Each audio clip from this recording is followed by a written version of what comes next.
Thank you very much. They say that good fences make good neighbors. That is especially true, this is a true story, that's especially true when on your side of the fence is a herd of purebred heifers, and on the other side of the fence is a neighbor's worn out, ugly, rangy old bull with loving on his mind. Now this story began on a warm day last spring when I was helping Gene string a new top wire along his east boundary fence. When an event occurred involving his purebred heifer herd, and I seen the bullfight like I ain't never seen since. That old fence was worn, patched up, and torn, and sagged in spots where the stables were pulled out. So we were stringing a new top wire to raise the fence a little higher and replace the posts to make that fence stout. We were a day too late. See, Gene's neighbor to the east had an old bull that was at least half Angus and half Angus and half Longhorn. That old bull was in love, and every day trying to shove his way through that fence because he was lovelorn.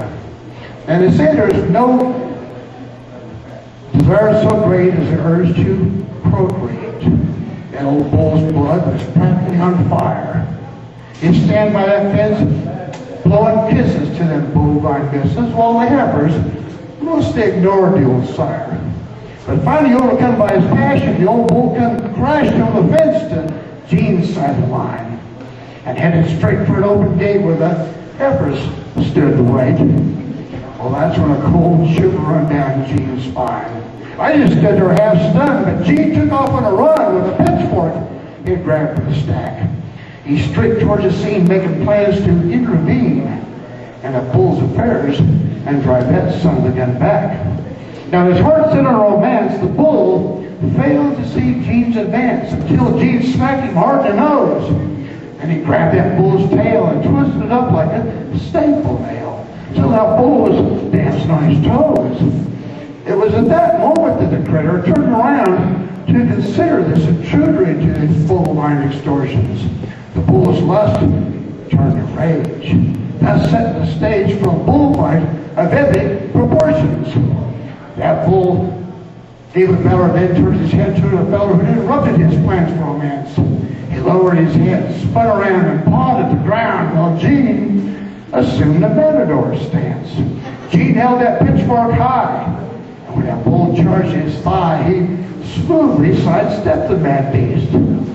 Then that bull lost his mind when a pitchfork time jabbed into the west end of a bull headed east. Well, this bullfight ballet might have gone on half a day. There's no doubt that bull wanted Gene dead. They danced around the pasture, but Gene was always a little faster. I see, did you know just the way that bull would head?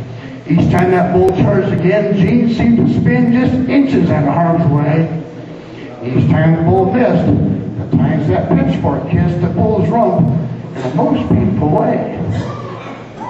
Well, desire soon turned to fear each time that pitchfork came near, and before long, the bull abandoned his chase. With a sore stinging rump, he cleared the fence in one jump and headed home moving at a brisk pace. Now, they tell stories still about that matador skill and the day he tenderized that old bull's hide. But Gene just won't say what transpired there that day, because it turned out the bull was cross-eyed. Thank you.